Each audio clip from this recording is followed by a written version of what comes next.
we all remember, that we all appreciate, we all value. And when we come together like this in these gatherings, it is when what we're trying to do is to be able to share with one another the importance that we have for one another, taking care of one another, remembering each other. So from our grandma or grandpa or aunt or uncle who passed away, maybe it might be the things that they taught us to be better people. If we were innocent and our time came and we had nothing to do with our passing, how it came, we were a young child or something, the same way we were honored, we were remembered. And so at this time, part of our traditional way of surviving, we're going to just ask that you respect the circle if you can, the best you can, the people from the outside. We were put in a position where a lot of our culture was going to go to the fire. It was going to be destroyed. And so our ancestors had two really important ceremonies in the year out of 18 months that brought the people together to honor the dead. The first month was month number 9, was called Blasho Shimako, the offering of flowers. And that was to honor the children and the women who had passed away in childbirth. So that was the first Dia de los Muertos. Okay, the second one was during the autumn equinox, during September 21 and 22nd, when the day and the night are equal.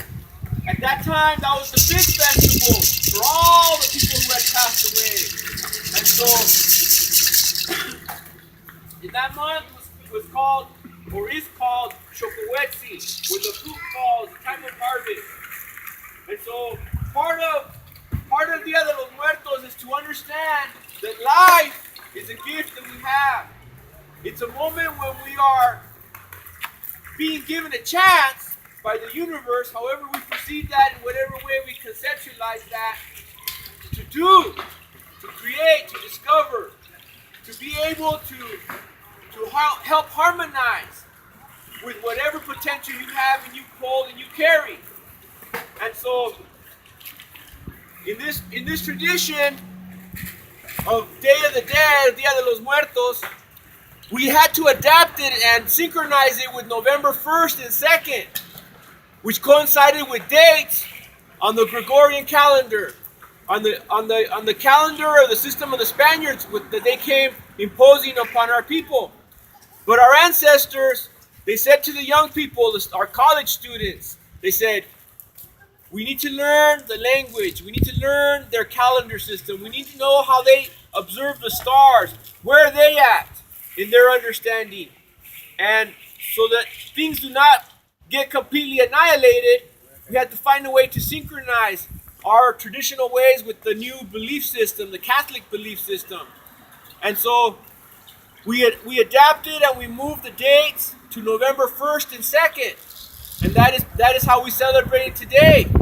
But amongst the traditional Aztec dancers, Mexica dancers, Mexicayo people who practice the traditions and the culture, we still come together in the middle of August and in the middle of September to celebrate the two celebrations for the Day of the Dead. But if you look at Day of the Dead, it is a time where we do the best to be creative with our art, with the offering of the flowers. The flowers, the cempasúchil, represent the sun.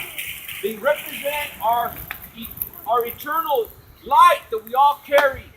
And the good things that we do, those things will always be there.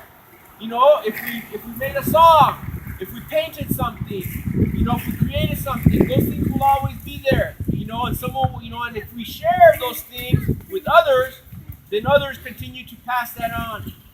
So this type of a ceremony, of celebration, a gathering, is to teach that concept of death, of not to be afraid of that, not to think of that, but at the same time to be responsible, to not be reckless with the gift of life.